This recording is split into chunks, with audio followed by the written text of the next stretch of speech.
constraint satisfaction problem, that is a CSP. Okay, so what is the constraint satisfaction?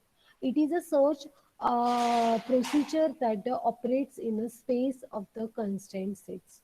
Okay, it is a search procedure that operates in a space of the constraint set.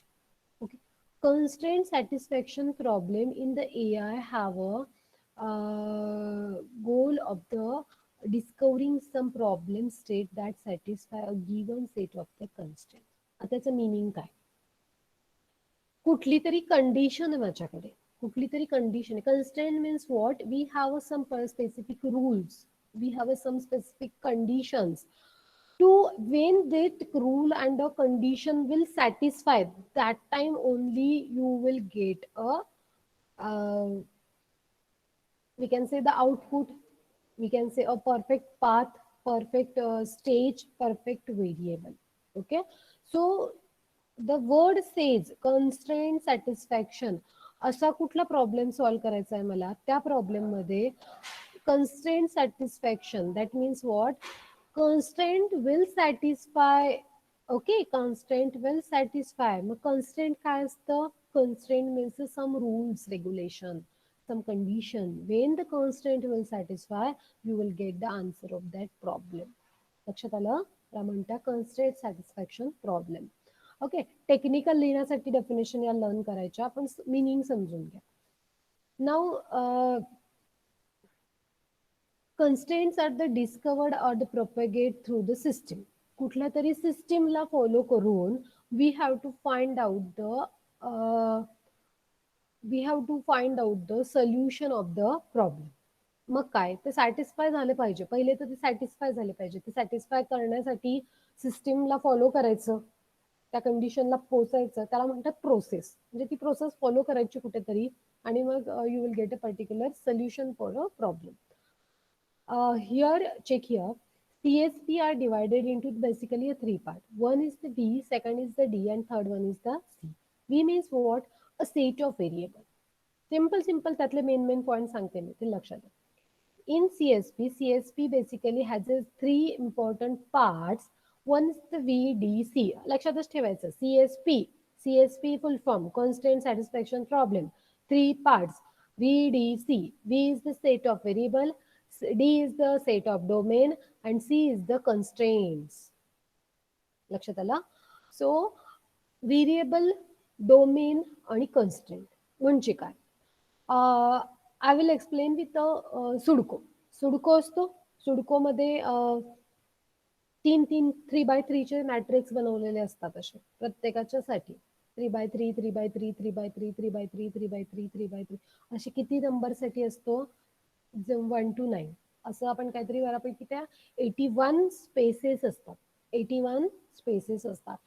We have to fill, suppose त्याला मी नाव दिलं variable ABCD, असे 1 to 9 ला मी variable नाव दिले ABCDEFGH असं नाव दिले.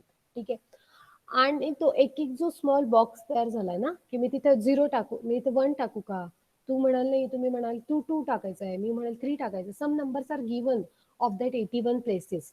81 places आहे आणि त्यातले काही नंबर हे ऑलरेडी मेन्शन आहेत. ठीक आहे, so suppose in the 81 places 13 numbers are mentioned. Suppose I have to find out the 67 numbers. एक randomly number सांगते मी तिथे. Suppose I want to find out the 67 number out of the 81.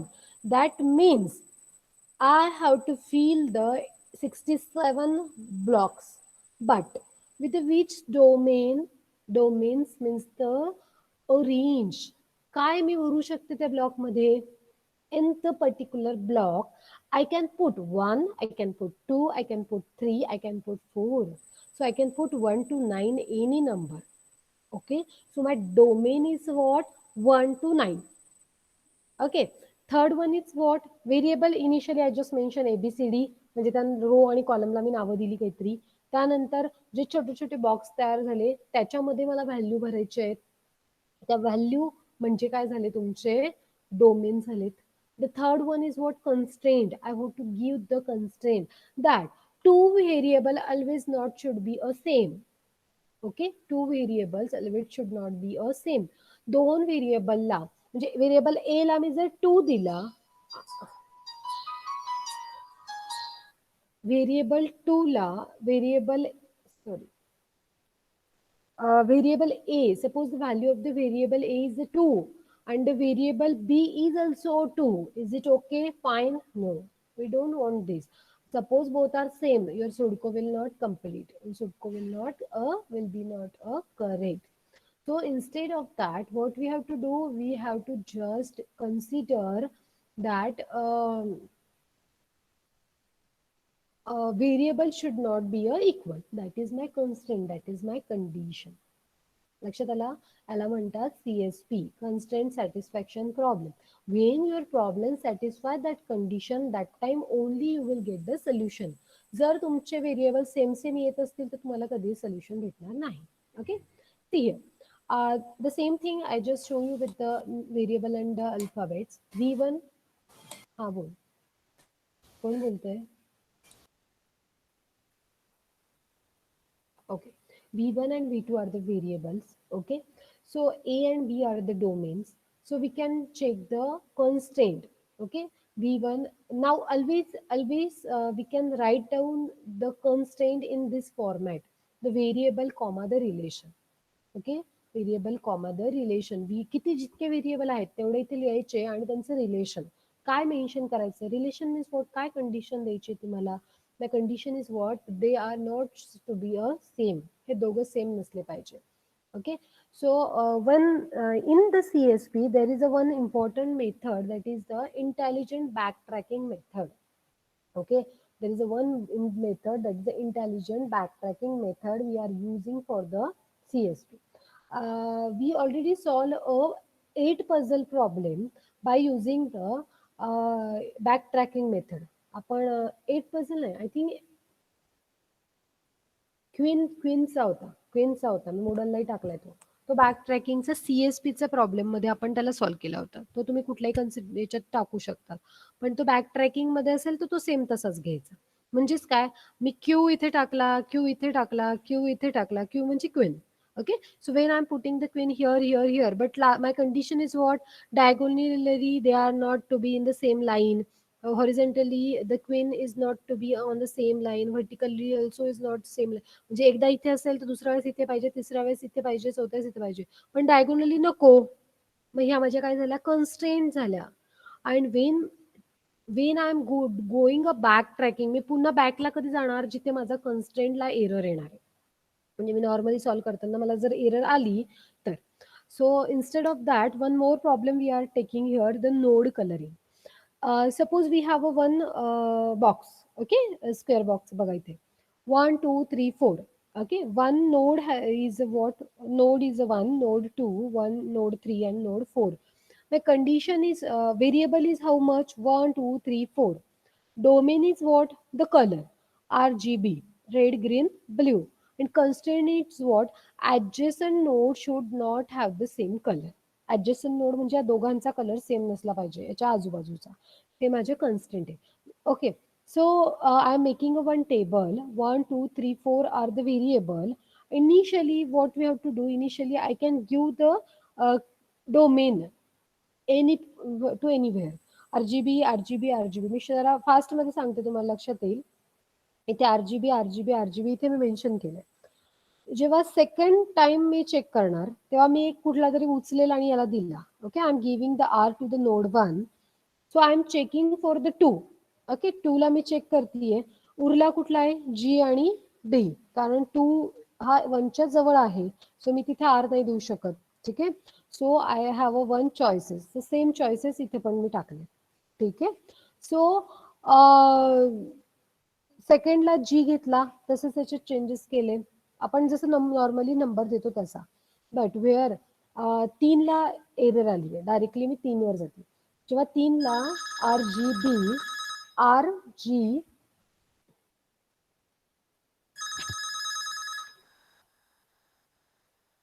Okay, R G आणि B, suppose R G B मी इथे टाकला, तो इथे पण beach येणार, इथे पण काय येणार आहे, बी येणार आहे. So there will be a error. So we can't put the B here so we can go again backtracking आणि मग मी काय करणार RG इथे G टाकू शकतो पुन्हा.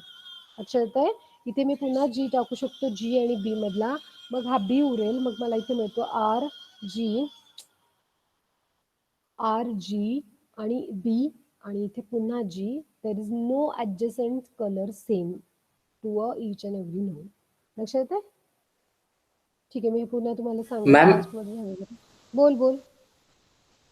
मॅम मॅम 2 आणि जसं आता ते RGBG आहे ते GG ऐवजी आणि B रिप्लेस पण करू शकतो ना इंटरचेंज पण तसं पण पॉसिबल आहे ना मॅम? नाही रिप्लेस नाही करायचं तुम्हाला बॅक ट्रॅकिंग जायचंय. या मेथड मध्ये तुम्हाला काय नाही करायचंय मॅम बॅक ट्रॅकिंग. म्हणजे काय रिप्लेस 2 म्हणजे आणि काय 3 मध्ये BB ऐका आता मला 2 इथे आणि 3 प्रॉब्लेम मध्ये आपण ब्ल्यू बोल 2 आणि 3 मध्ये आपण ब्ल्यू टाकू शकतो आणि 4 मध्ये G टाकू शकतो तरी चालतं. 2 आणि 3 मध्ये बी टाकू शकतो ब्लू आणि 4 मध्ये ग्रीन टाकू शकतो तरी कंडिशन सॅटिस्फाय होते. हा मग त्याच्यासाठी तुम्हाला काय करायचंय स्टेप बाय स्टेप उलट जायचंय. बॅक ट्रॅकिंगला तुम्ही जंप नाही करू शकत.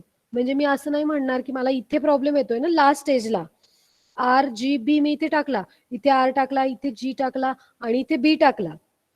ठीक आहे पण जेव्हा मी 4th टाकायला जातीये तेव्हा माझ्या लक्षात आलं की माझी कोणती तरी एक स्टेज चुकतीये. लक्षात येत आहे म्हणजे मी जेव्हा कधी मला कळणार मी जेव्हा 4th भरतीये इथे पुन्हा B आला आता मग आता B पुन्हा आलेला नाही चालणार म्हणून मी पुन्हा या स्टेजला वापस जाणार. कोणत्या स्टेजला 2 नंबरच्या इथे. ठीक आहे मी इथल्या इथे काहीच नाही करणार आहे मी पुन्हा इथे बॅक जाणार. या स्टेजवरून मी आता RG जसं तसं लिहिला पण मी जेव्हा B सिलेक्ट केला होता म्हणून माझं चुकलं म्हणून मी काय केला G सिलेक्ट केला. मग G सिलेक्ट केल्यावर मी पुन्हा पुढे आले. एकच स्टेप ऍट अ टाइम एकच स्टेप तुम्ही फिरू शकताय. ठीक आहे ऍट अ टाइम एकच स्टेप फिरू शकते मग मी B चेक केला. मग इथे मी B टाकल्यावर मला आन्सर परफेक्ट मिळालंय. सपोज मी हे असं केल्यावरही माझं चुकलं असतं तर मी पुन्हा बॅक इथे पण आले असते इथे पण आले असते मग या स्टेजला आले असते.